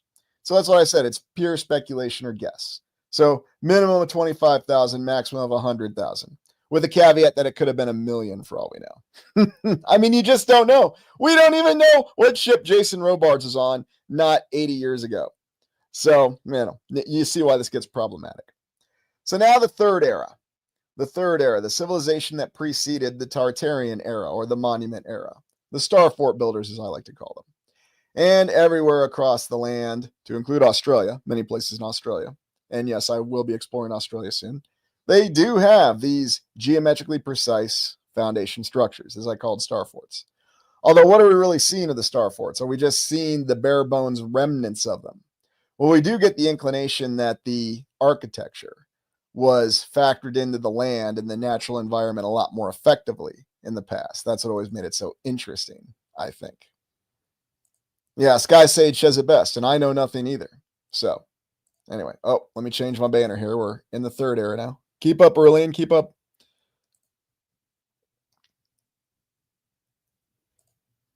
All these humanoids flying around in orbs. Which era are they from? Good question. I honestly don't know. Maybe they could be from the first or the second era for all we know. Jeff 6, generator design. Yeah, a lot of inclinations of that.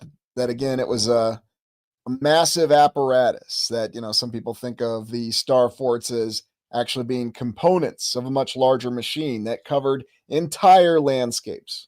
Again, going up in a larger scale of creation and design. I love it when people claim things are as the official dome claims. Oh, yeah. Well, it's the path of least resistance, Sean. So, atom bomb. Humans perceived 100 years as a long time and treat a million years as a number. Absolutely correct. Absolutely right. It's kind of funny with that, isn't it? And so when we see these star forts, and I've had people claiming to be pirates who got really upset about the fact that I suggested the fact that star forts were actually from a previous civilization and not the product of some French military architect genius who neglected to put one around Paris. So make of it what you will. But there's many different examples, and they're all over the place. There's even the star fort in Japan that we looked at, quite interestingly enough. And so what are the odds of that? Of course, they just sent an engineer over there, or they had a genius who went to Europe and studied it. That's what the official story will say. Of course, when you look at the account of Japan's entry into the 1800s world of politics, it's a little problematic. It really makes you wonder what was going on. But yep, they had star forts there too. And then, of course, the very impressive star fort in Italy. There are many of them.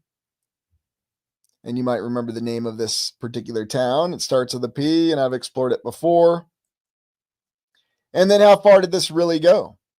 What did this really look like at the extent of their building capabilities? And here we're talking about buildings that completely defy our imagination with that kind of geometric precision. Because look at what remains on the ground and now add the vertical component to that. How high and how far could they have built?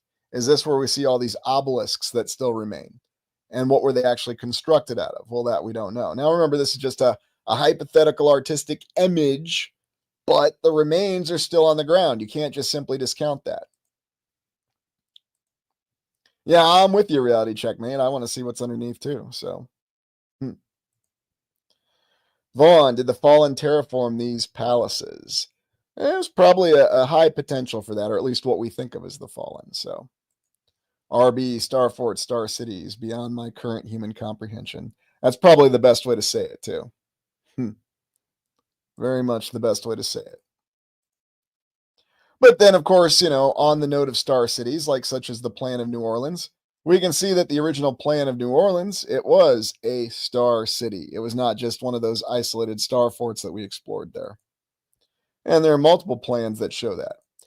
And of course, there's towns and cities that show you how extensive this was. And so this does give you the impression that this was a lot more advanced. Oh, it's for defensive purposes. Cannons, cannons, cannons. Okay. But, one of the things that people neglect is that to have effective defenses, from what we're told was going on at that time, according to the mainstream historical account, you needed to have defenders to man all these walls. Otherwise, they're just obstacles to be bypassed. And there's a saying in the military, if you have an obstacle that's undefended, it's not really an obstacle, is it? Might delay them, but that's all it'll achieve. And then, of course, there's all these accounts of how these cities actually look. Now, are these accurate, or are these just as fictitious as some of these images that we've looked at? Don't know. By the way, another good question. How exactly did they get an aerial of this? Was someone else jumping in balloons in the 1600s? I don't know. Oh, and I don't want to forget Frankfurt in Germany, because they had a nice star city on both sides of the river. Because why wouldn't you? But yes, that encompasses the third era. Now you'll probably ask, well, why don't we spend more time on the third era? Because it's very difficult to have any idea what was actually happening then. We don't know for sure what was going on in the third era. Do we have any sort of accounts? Well, if we do, they're myth and they're legend. Atom bomb, our Starfort's launch pads built by the ones left behind. Well, that's possible too. All possibilities are on the table. Can't discount anything. Is in the middle of the Star City really the unification of the underworld? Well, there could be portals to it as well, Clara. We just don't know, but there are indications. So, all right. So that's why things get a lot more vague when we go to these earlier eras. So we're going to go to the second era now. And now we're really going back into the times of legend and myth. And do they get more interesting? Do they have more incredible possibilities to them? Perhaps they do. Now, I'm going to suggest something that's a little controversial here, and that's okay, and you're welcome to disagree with me. But I'm under the impression that the Great Pyramids that we see, now, let me be clear here. I'm not talking about the remnants of the pyramids that we still have on the land today, whether you're talking Egypt or Sudan or whatever. I'm talking about the possibility of the pyramids that were incredibly large. They may have existed. That's what we're talking about with the second era. Because remember, we're going back before the Era-Starfort Builders. So they would be even more advanced. So what they would have left is they would have left that building impression, that design impression, but they were the actual masters of it, building at a level and a scale we can't even begin to imagine. Where you're talking about buildings that could be confused for hills or the remnants out there. Well, maybe that's what we're looking at with the pyramids and these greater pyramids that we talk about. Now, it's very controversial to even suggest this, I know. And I know that we're assured by our experts out there, geologists, scientists, historians, that this never happened. So, of course, I'm reflecting the mainstream account. Take it with your own belief system. Come to your own conclusions. Is it possible that they had once built buildings like this that were this large? Thoughts? What do you think? Oh boy, I got to get caught up here. Ah, Jamie, yes, I'm in Indonesia. Great examples there, no doubt about it.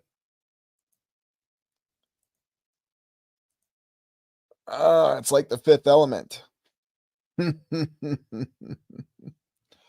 uh, oh, I am Kairos. Yes, they are melted mountains.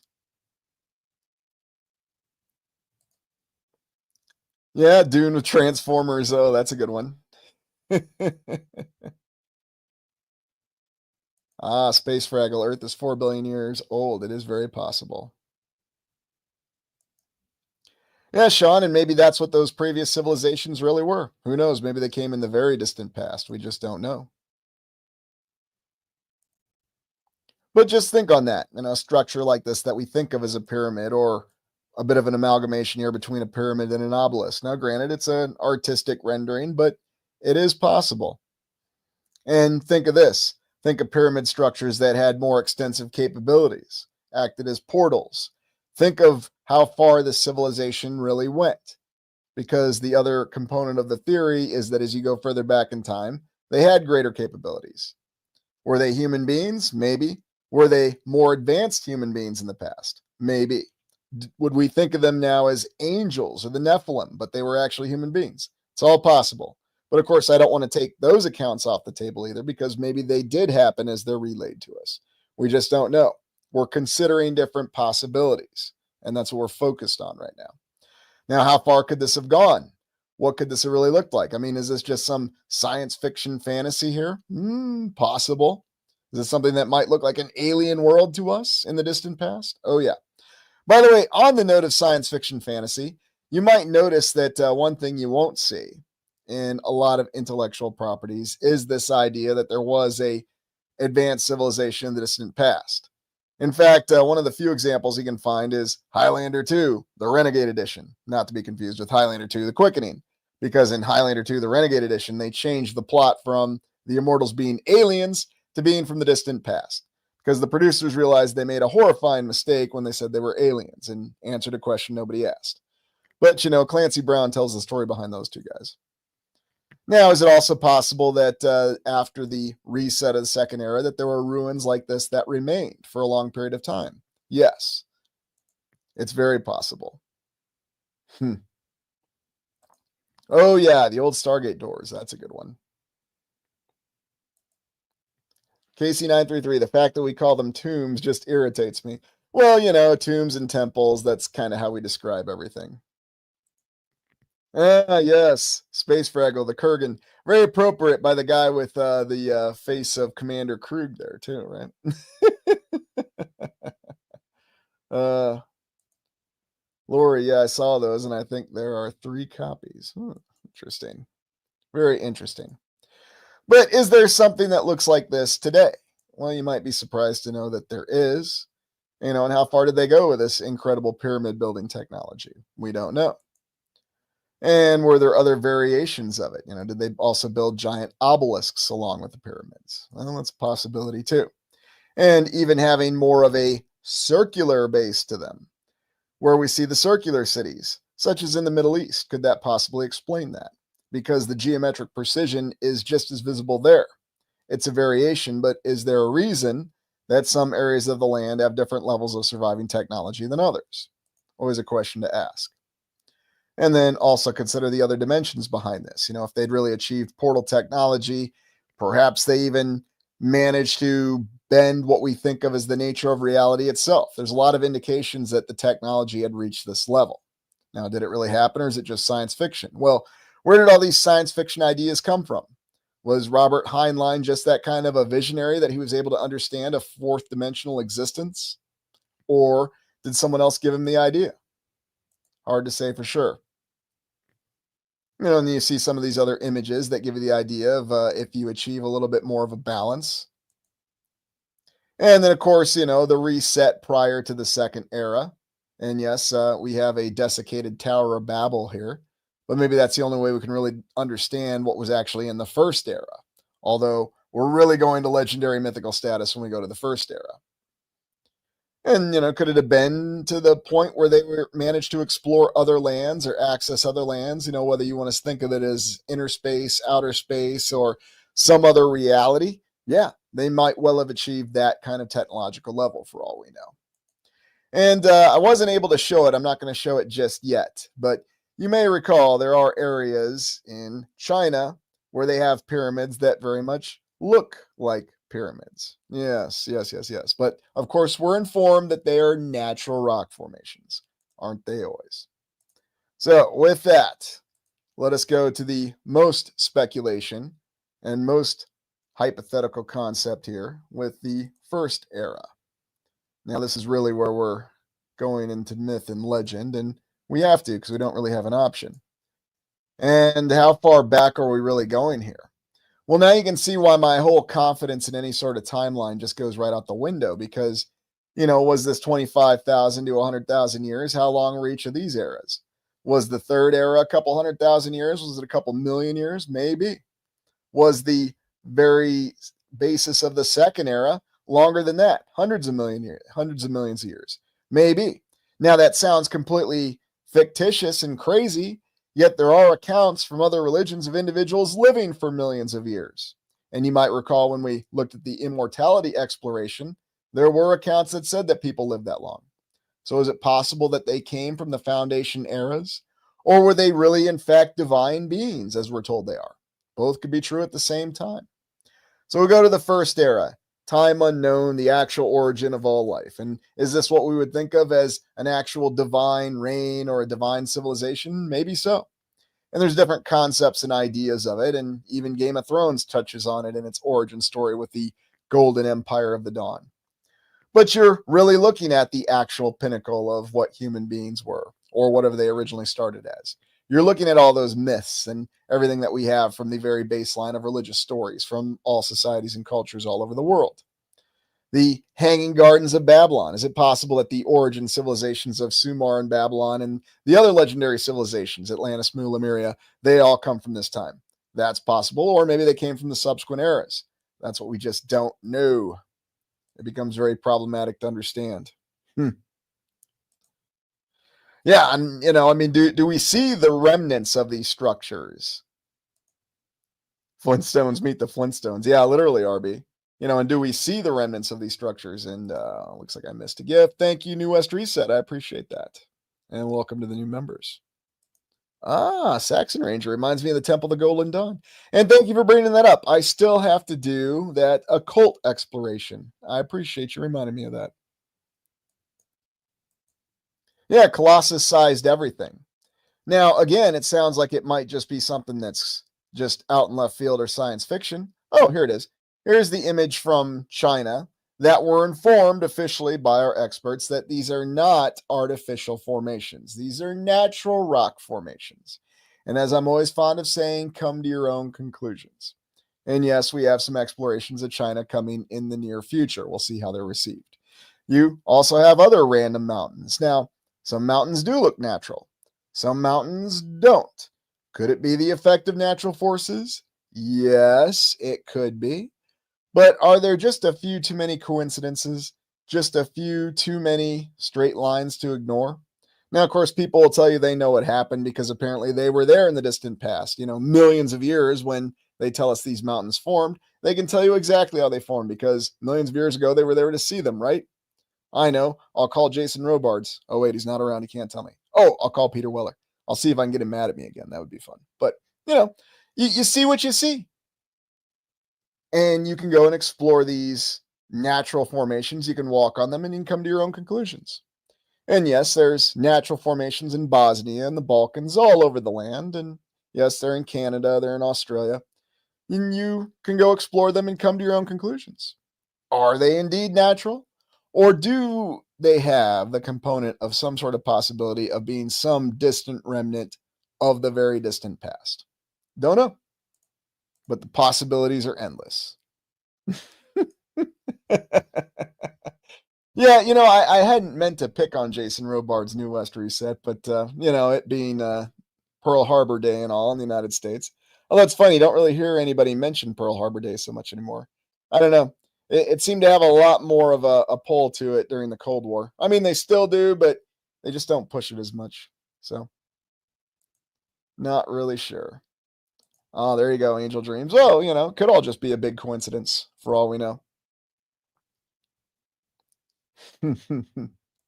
It could all just be a big coincidence. But then there's other more modern design plans that actually talk about having this kind of structure and these structures. So, did they just have inspiration? And then we've looked at these before. The most colossal structures that humans have ever envisioned, at least so we're informed. The Ultima Tower, 3,353 meters or 10,000 feet. The Tokyo Tower of Babel, 10,000 meters. Ah, yes. It's just a visionary project. Why would anybody even envision stuff like this? Well, because architects apparently have nothing better to do and they just envision great things. And maybe that is the truth. But it is rather odd where they get these ideas from. Why would you want to build these massive colossal buildings unless they were some form of practical reality? That's what we just don't know. And how far did they get in the first era? Is it possible that the beings then we really would consider divine? Are these the beings that we consider supreme beings? I don't know. I know I'm going into controversial territory here. Is this where the origins of Olympus and all the other great beings and all the other great religions come across the land? Who knows for sure? Is that why we have so many? Again, I don't know. But it is rather interesting to think of that with the origins when you think of what could have been possible. Accounts of people living for millions of years. Well, maybe it was in the first era. So many possibilities. Human beings. That's a good one there, Hollis. No, Angel, I don't know a lot of people who do, especially once you've been around a little bit longer.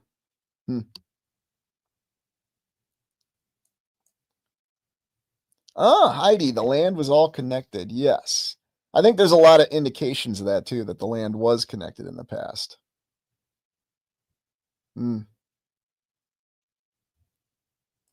Vaughn, always the blue beam. Yes. Different possibilities. And that's something else to think about, did they have the possibilities of terraforming? Could they change and control the very weather? Now, again, hypothetical conclusion. I'm not suggesting anything about it now. We won't talk about Operation Popeye today, but the possibility to control the weather, control the environment, to really be able to shape the natural environment while at the same time existing in balance. And then, of course, that old image that we have of the Tower of Babel. Was it actually constructed the way we're told, or was it a remnant from either the first or the second era that was still standing? And perhaps there was a different form of civilization before and after that reset. And maybe that story is recounting one of those resets. And many other explorers have talked about the fact that you have all the smaller buildings around it, indicating a lesser civilization. I'm trying to remember who first covered that. It's not important, but I think I recall John Levi talking about it back in the day. But then other images of what the Tower of Babel could have represented. How high did it go? Who knows? And is there something with the account of how humanity was united and speaking one language, and then afterwards the languages were confused on the basis of the story, which says, who knows what they can accomplish? Well, maybe that really was what it was all about. And that's why we see so many variations of this. Now, is it possible somewhere out on the land that there's the remnants or the foundation structure of this building? Sure. Some people say it's in Canada. Some people say it's in Utah. Other people say it's in the Middle East. Could be anywhere, could be everywhere. There might have been multiple examples of the Tower of Babel. We just had the one story or the one myth that managed to survive to reach us. But maybe there were hundreds of them for all we know. And indeed, the remnants of the legendary First Era. Oh, yeah. Huge friggin' tower that everybody still talked about all this time. Oh, good one there, Precision Rifleman. Yeah, Pangea actually shifting the continents. Rather interesting idea there.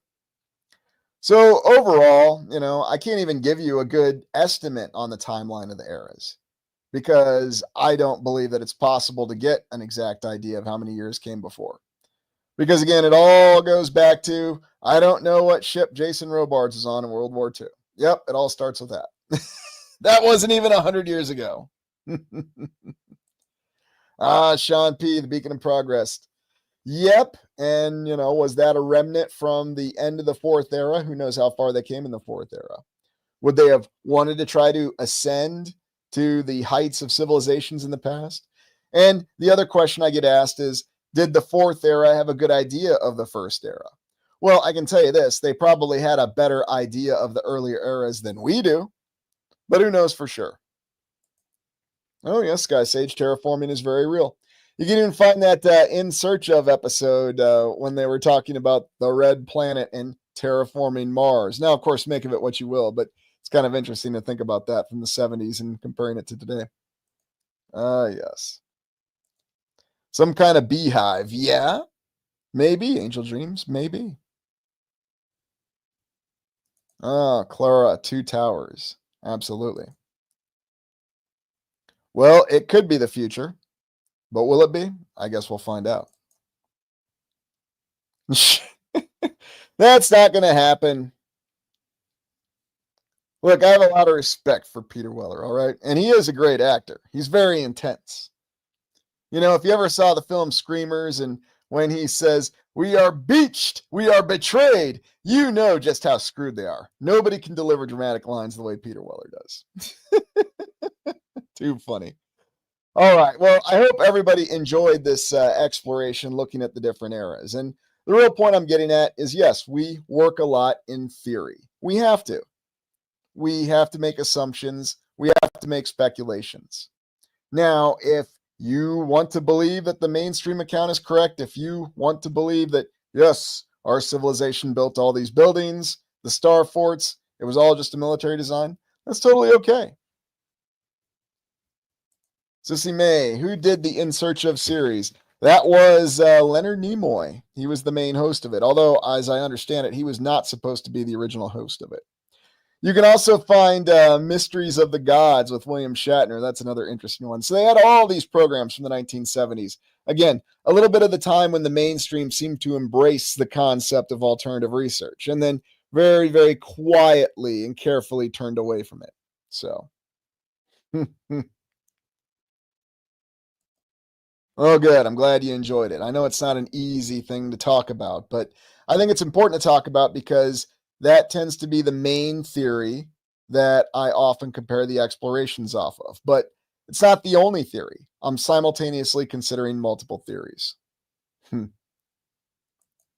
Well, you are most welcome. I appreciate that. Well, thank you, Kathy, and glad to see you as well. And before everybody departs, just be sure that you support the channel and hit that like button. And again, we've got another full schedule of explorations coming up this week.